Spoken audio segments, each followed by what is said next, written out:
Faiz, tadi kita dah sentuh satu topik yang sangat menarik bersama Alan Kirbishley. Ya. Recap era Premier League era lama. Tapi tak puas lah, tak cukup mah Tak sebab cukup. kita kena Nanti kena ada part kena, tu. kena ada part tu Kena ada part nanti. tu. Sekarang ni pula, kita nak sentuh pasal perlawanan yang baru saja tamat tadi. Perlawanan di antara Man United dan juga Liverpool, di mana macam-macam benda yang berlaku. Off the pitch ada protes. Off the pitch juga ada unveiling of Casemiro. Ya. Kemudiannya ada satu aksi yang cukup bertenaga, berintensiti tinggi di antara kedua-dua pasukan. Dan aku nak cakap macam ni Faiz. Kalau at the start of the season, orang cakap yang after 3 games, United akan mempunyai 3 mata, ramai yang akan macam terkejut. Cakap, ush, Takkan tiga je. takkan 3 je, teruknya. Pre-season hari tu elok je kan. Tapi kalau ada orang cakap yang after 3 games, Liverpool akan hanya memiliki 2 mata, ush, itu dah level terbeliak dah tu. Dah bukan setakat terkejut je. Ya. Berapa, bukan 7 mata, berapa? City berapa? 7 mata. Sekarang Liverpool 2 mata, 5 mata di Arsenal belakang 9 mata. City. Liverpool hanya 2. Itu adalah perkara yang mengejutkan. Kita akan sentuh tentang kedua-dua pasukan individually. Tapi bermula dengan perlawanan itu dulu Faiz. Apa komen hang tentang apa yang kita baru saja saksikan tadi? Jangan-jangan sekali bola itu live melakukan penggambaran pukul 5 pagi ya. Sebab kita boleh terus main subuh, boleh terus tidur. Tapi sebelum perlawanan tadi aku ada borak dengan hang. Aku kata aku ada eerie feeling yang Man United akan menang malam ni. Dan kalau Man United menang, aku akan lagi tambah bengang dengan Man United. Satu sebab ialah bila menang dengan arch rival ni dia akan menaikkan harapan peminat. Dan nombor 2 adalah mana persembahan bertenaga ni tadi dalam 2 perlawanan lepas. Pemain yang sama, squad yang sama. Scott McTominay tadi agaknya dia dah tahu Casemiro akan datang, dan dia main pun dah macam Casemiro tadi. Tapi ia menunjukkan satu reaksi untuk Man United, kelab yang sepanjang 10 hari kebelakangan ni bermacam-macam cerita. Dalam masa seminggu, transfer target yang bawah 15 juta bertukar ke 60-70 juta. Kelab penyokong, sebahagian besar penyokong kelab, kita nampak tadi protes sangat besar-besaran. Boleh dianggap berjaya juga protes yang direncanakan untuk hari ini. Tetapi untuk malam ini saja, untuk perlawanan tadi saja, aku rasa Man United execute game plan to perfection. Itu sahaja dulu.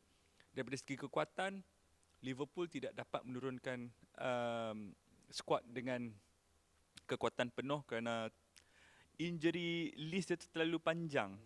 Untuk kan mereka juga ada tekanan mental juga sebab 2 perlawanan tak menang kan. Secara keseluruhannya is a very entertaining football match, dan aku dah lama tak tengok squad, tak kisah siapa menang tadi ya, tapi aku dah lama tak tengok perlawanan Liverpool lawan Manchester United yang mana kedua-dua pasukan berpeluang untuk menang. Aku tak pernah tengok dalam jangka masa yang sangat lama. Ada beberapa keputusan besar yang telah dilakukan oleh Erik ten Hag untuk perlawanan hari ini. And those are the things yang bagi aku had a direct impact on the outcome of the game. Yang pertama, keputusan untuk tidak menurunkan Harry Maguire. Dalam episod-episod sebelum ni kita dah pernah sentuh pasal the fact that Harry Maguire adalah seorang pemain yang tengah mengalami ketandusan confidence yang sangat luar biasa pada ketika ini. Especially kalau kita tengok game lawan Brighton tu, Brentford. Kadang-kadang pergerakan badan dia saja, cara dia teragak-agak untuk melakukan sesetengah hantaran, menunjukkan seorang pemain yang betul-betul tidak ada keyakinan pada ketika ini. Yeah. Seorang pemain yang 12 to 18 months ago would have made a diagonal pass so easily. Lawan Brighton hari tu ada beberapa diagonals yang terus keluar tanpa sampai ke mana-mana sasaran. Dan aku rasa keputusan untuk tidak menurunkan dia dalam perlawanan hari ini adalah satu keputusan yang sangat besar memandangkan dia adalah club captain kan yang dipilih oleh Ten Hag. Tapi aku juga suka cara Ten Hag explain benda tu dekat pre-match press conference. Dia kata untuk perlawanan hari ini kita mahukan sesuatu yang berbeza di bahagian belakang, iaitu mobility. Dan itu yang ditawarkan oleh Rafael Varane. Aku rasa backline United, obviously second half bila Liverpool increase tempo tu ada kucar kacir sedikit kadang-kadang, tapi to large extent aku rasa backline United hari ini was relatively solid. Diketuai oleh Varane dan juga Martinez yang aku sangat berbangga dengan prestasi Martinez, seorang pemain yang dikeji orang ramai selepas dua game pertama, dikatakan not tall enough for the Premier League. Tapi ada 2-3 instances tadi yang dia menang headers, yang aku betul-betul sangat impresif. And the other guy, Faiz, in defence, Tyrell Malacia. What a performance daripada Malacia hari ini. Hang bayang hang punya Old Trafford debut, okay? Hang turun berdepan The mighty Liverpool. and hang turun berdepan Mohamed Salah dan juga an on-rushing Trent Alexander-Arnold. Itu bukan cabaran yang senang. Kalau hang nak melakukan Old Trafford debut, that could easily go wrong. Tapi Malaysia punya intensity, perkataan yang aku rasa paling sesuai untuk describe Malaysia dalam bahasa Inggeris adalah tenacious. Dia punya tenacious attitude, intensity yang ditampilkan di atas padang tu betul-betul membantu dia menangani bahagian kanan pasukan Liverpool. Ada satu ketika tu dia slide untuk clear bola tapi miss bola tu. Dia bangun balik dan slide sekali lagi bola. Exactly. Tengok Yeah. tadi. Dan betul kata hang tadi Martinez. Martinez setiap kali kamera fokus ke arah dia, hang akan tengok satu muka yang sangat bengis tau. Untuk seorang yang berketinggian 5 kaki 9 inci, hang pernah kan sepanjang hidup kan kita main bola kampung kan, main bola lawan taman sebelah kan, main bola sekolah kan, MSSD ke apa ke, akan ada seorang yang kecil tapi dia memang menyengat tau. Hang tak boleh biak dah tau. Dia macam lipas kudung tau. Itu adalah Martinez tadi. Selalunya kadang-kadang kita tengok player tu macam midfield ke apa ke. Ini center back. Dia sesuatu yang berbeza bila hang nampak dia Dah, center back. dulu masa sekolah kan simple. Taktik paling simple masa sekolah dulu. 4 kat belakang tu, seorang mesti last man, seorang stopper. Selalunya stopper tu.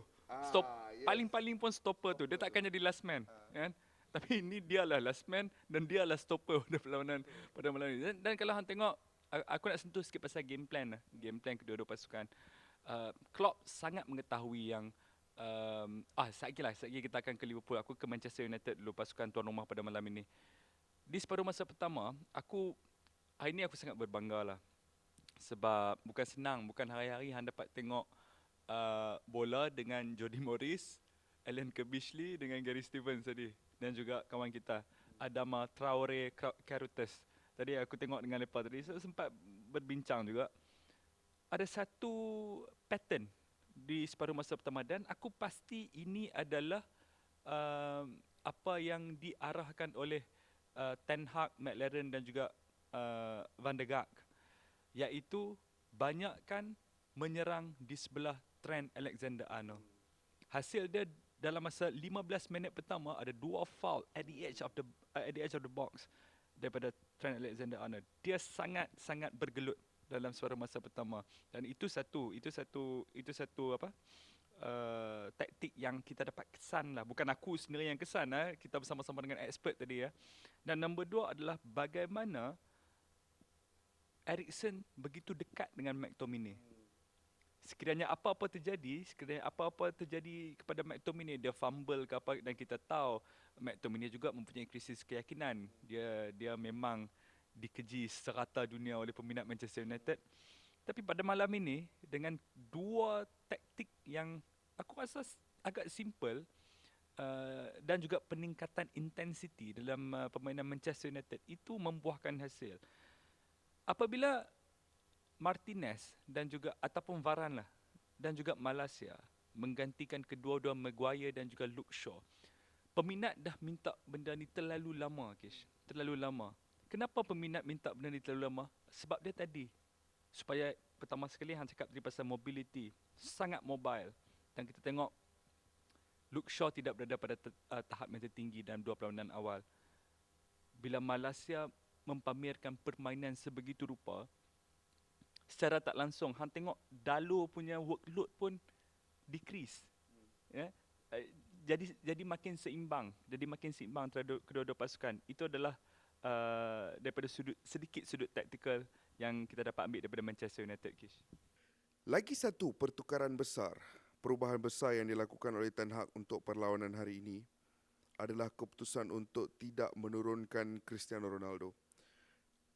Dan dia hanya dibawa masuk sekitar minit ke 83-84 tadi. Itu juga adalah satu keputusan yang sangat besar. Especially after the previous game yang mana Cristiano Ronaldo diletakkan dalam kesebelasan pertama dan sedikit underwhelming menentang Brentford. Dan kemudiannya ada banyak ura-ura yang mengatakan Ronaldo tidak berpuas hati dengan instruction daripada Ten Hag untuk kan lepas kalah Brentford tu the next day dia suruh banyak pemain lari the distance 13.8 kilometer. dan Ronaldo tidak berpuas hati dengan perkara tersebut. Dan dia tidak diturunkan. Dan bila Ten Hag ditanya pasal keputusan itu, sekali lagi Ten Hag memberikan, aku suka jawapan dia sebab aku rasa it's been a while since we've had a Man United coach yang bila hang tanya dia soalan berkenaan tactics, jawapan dia juga berkenaan tactics. Bukan berkenaan PESHUN, passion. Bukan berkenaan passion. Dia berkenaan tactics. Dan bila Ten Hag ditanya tentang Ronaldo, jawapannya adalah mudah. Dia kata, kami mahukan satu front line yang boleh menekan dengan agresif, yang boleh meletakkan tekanan kepada Liverpool secara agresif, dan that is why kami tak turunkan Ronaldo. Dan perkara ini juga adalah salah satu perkara yang penyokong United dah lama merindui, satu aksi yang mobile di antara front three tu. In the first 15 to 20 minutes tu, masa hang cakap we were running at trend tu, and kita overwhelm defense pasukan Sebelum gol Liverpool pertama, tu. gol pertama. Dalam proses kita nak overwhelm defense Liverpool tu, Faiz, hati aku cair tengok pergerakan front three tu. Bagaimana setiap pemain boleh interchange, bagaimana setiap pemain boleh narrow the attack ataupun hug the touchlines, boleh buka ruang kepada fullbacks untuk overlap. Adalah satu front three yang sangat mobile. Dan perkara itu sememangnya mengucapkan Liverpool.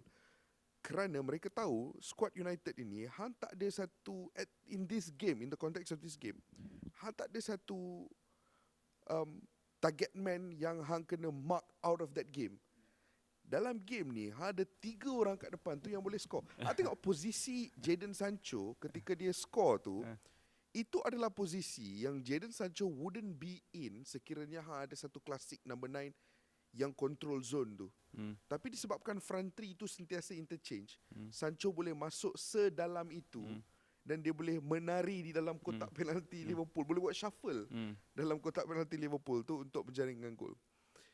Dan and the reason aku mention this is sebab aku rasa the pressure on Ten Hag selepas 2 perlawanan pertama adalah lebih berkenaan apa yang boleh dia lakukan untuk menunjukkan bahawa dia ada lagi dressing room dalam genggaman. Dan itu memerlukan seorang karakter yang kuat. Dan aku gembira melihat dia mengambil keputusan-keputusan besar seperti drop the captain, drop Cristiano Ronaldo, drop Luke Shaw, dan pada masa yang sama boleh memberikan jawapan yang cukup meyakinkan dalam temu bual tanpa nampak gusar, Tanpa rasa ragu, dan kemudiannya satu kelab mendapat hasil at the end of the 90 minutes. Itu adalah satu perjalanan dalam satu perlawanan yang sangat bermakna kepada Ten Hag dan juga United secara keseluruhan. Itu untuk Manchester United lah. Kita nak ke pasukan lawan pada hari ini, Liverpool. Untuk pasukan yang berulang kali kita katakan sebagai mentality monsters ni, mereka kelihatan semakin kurang dan kurang keyakinan. Uh, Alisson Becker, aku ambil contoh Alisson Becker. Kita bercakap banyak tentang macam mana penjaga gol moden seharusnya boleh bermain dengan kaki, boleh memulakan serangan dan juga boleh keluar untuk claim every crosses ataupun every long ball yang datang ke area mereka. Tetapi distribution beliau pada malam ini ya, aku rasa banyak juga backline pasukan Liverpool yang kurang berpuas hati, terutamanya Robertson dan juga Trent Alexander-Arnold. Itu mungkin satu press daripada pasukan Manchester United. Number 2, aku tak pernah tengok Alisson Becker punya distribution seteruk itu pada malam ini. Ia sangat teruk. Dan number 2, Van Dijk sekali lagi. Aku tengok tadi tu agak heated juga kalau di stesen TV di Britain tu dah akan butang caps lock akan ditekan malam ini. Heated conversation between Milner dan juga Van Dijk. Kenapa tiba-tiba aku tahu krisis injury dan aku tahu Liverpool boleh dikatakan gagal untuk mendapatkan seorang lagi pemain nombor 8 yang baik untuk mengemudi jentera tengah mereka yang semakin hari semakin kelihatan lightweight, kan? Jadi macam mana kita nak assess situasi Liverpool sekarang ni, Kish? So kalau kita tolak Van Dijk aside, aku rasa the whole Van Dijk situation tu, kecederaan yang dialami oleh Van Dijk 2 musim lalu tu mengubah dia sebagai seorang pemain. Kerana the post-injury Van Dijk yang kita tengok sepanjang musim lepas dan juga musim ini adalah Van Dijk yang berbeza daripada Van Dijk yang kita kenali sebelum kecederaan tu. Kita tahu kecederaan besar boleh mengurangkan kau punya that burst of pace selepas kau pusingkan badan. Milliseconds. Benda tu marginal gains kan, marginal losses. Dan aku rasa benda tu ada mengubah dia. Bukan aku nak cakap dia dah seorang defender yang teruk barai sekarang, tak. Dia masih lagi seorang pertahanan yang luar biasa. Tapi maybe not as high as he was sebelum kecederaan itu, which is understandable. Dan pandangan aku itu bukan segala masalah buat Liverpool. Aku rasa masalah yang lebih besar buat Liverpool adalah di kawasan tengah sebenarnya. Kita tahu Andy Robertson, Trent Alexander-Arnold adalah Liverpool punya, boleh kita katakan, playmakers. Main creative outlets. Peranan mereka sebagai fullback di dalam Liverpool, peranan utama adalah untuk mencipta peluang. Dan salah satu sebab mereka boleh melakukan ataupun mengambil tanggungjawab selaku kreator utama itu adalah kerana prinsip Jurgen Klopp from the early days adalah midfield dia akan jadi engine utama pasukan yang akan protect the defense and just go box to box. Itu je. And that's why at the best peak Jurgen Klopp punya midfield tu, akan ada Henderson di situ, akan ada Thiago Alcantara, akan ada Fabinho. Sebelum tu akan ada Fabinho, akan ada Henderson dan akan ada Gini Wijnaldum. 3 midfield yang maybe not very creative, tapi 3 midfield yang sangat berintensiti tinggi yang akan cover the spaces left behind by the fullback. Tapi season ni, Faiz, in the first 3 games, aku tak nampak perkara tu berlaku dengan ketara. First and foremost, kecederaan aku rasa dah affect that midfield stability. Tapi yang lebih penting, aku rasa karakter-karakter macam Jordan Henderson and James Milner are no longer cutting it as players yang boleh fulfill those gaps anymore. Which is, aku faham, diorang dah tua. James Milner, 36 kot. Setiap pre-season, yes, dia masih lagi menang the yo-yo test yang Liverpool akan buat. Every pre-season dia masih lagi menang benda tu. Banyak tengok Liverpool FC punya YouTube account . Tengok juga. Tapi even though dia menang benda tu, tak semestinya dia boleh last full games anymore. Aku rasa it affects you physically bila hang semakin tua.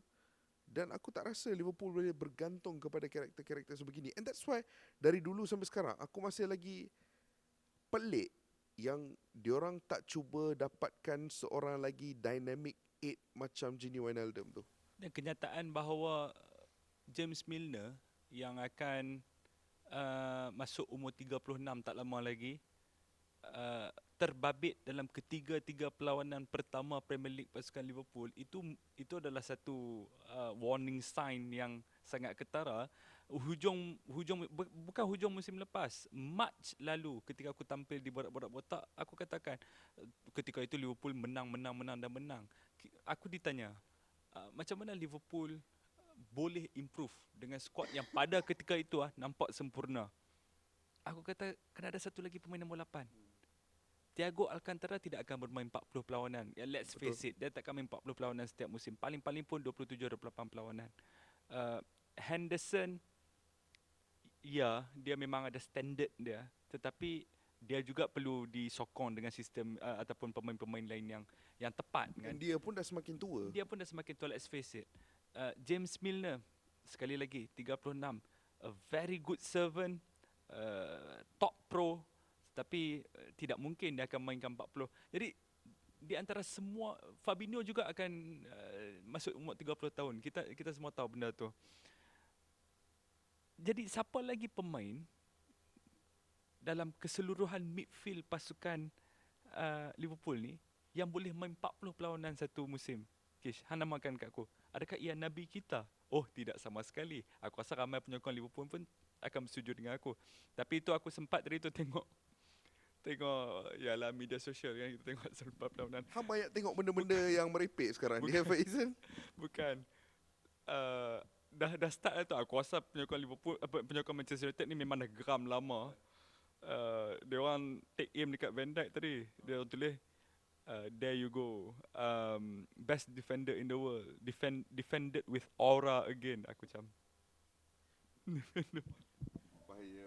kau ajar dia orang ni. Tapi nak jawab soalan hang sebab Tak boleh. kita nak tamatkan episod ni kejap lagi dah. Masa pun dah semakin suntuk. Dah nak cerah dah ni. Nak cerah dah ni. Tapi nak jawab soalan hang tadi tu. Siapa je pemain yang ada boleh main nombor 8 tu? Jawapan dia mungkin sampai di kala sudah sedikit terlambat. Tapi bagi aku, the perfect addition untuk memperkuatkan jentera tengah Liverpool adalah seorang pemain yang telah pun meninggalkan kelabnya untuk menyertai rival Liverpool untuk merebut gelaran PL tahun ini, iaitu Spurs. Yves Bissouma. Bissouma adalah Kan nak bagi sebut aku Casemiro tadi. bukan Casemiro, bukan. Casemiro, Kenapa producer kita gelak? Casemiro nombor 6, Ada nombor personal 4. kan? Tapi Bissouma tu sebagai seorang pemain nombor 8, sebagai seorang pemain yang boleh beroperasi nombor 6 juga, would have been the perfect midfielder. Dan bila kau tengok reality bahawa dia setakat ini hanya duduk di bangku simpanan Spurs, Dia tailor-made for Liverpool lah. and kan? the fact that he could have been in this Liverpool team starting week in, week out, dia tailor-made tu. Yeah. Memang tailor-made. Intensity yang dia bawa, composure dia ada, ball carrying ability. Bagi aku, Bissouma could have been the perfect one. Tapi between now and 31st of August, masih ada masa. Dan hopefully, kalau Liverpool nak bangkit semula, pandangan peribadi aku dan Faiz adalah mereka memerlukan seorang lagi dynamic number 8 di bahagian tengah. But whether that happens or not, kita tak tahu. Yang boleh kita buat, tunggu dan lihat sampai 31 Ogos. Tapi satu lagi Kish yang menggembirakan aku. Dalam seminggu ke depan ni tak akan ada orang DM ke komen ke, bang, bila nak cakap pasal menu. Ni dah borak pasal MU dah. Jumpa korang episod yang akan datang.